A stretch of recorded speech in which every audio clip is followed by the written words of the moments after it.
6-cı munda gol degenç Ana Gurbanov hasab 1-0 6-cı öňde.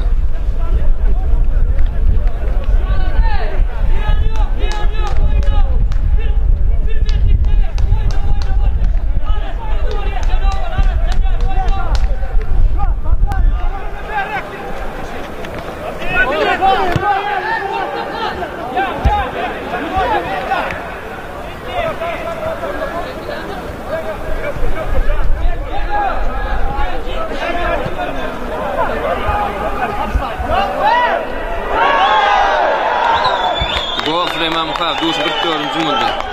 Hasab 2-0 6-cı öňde.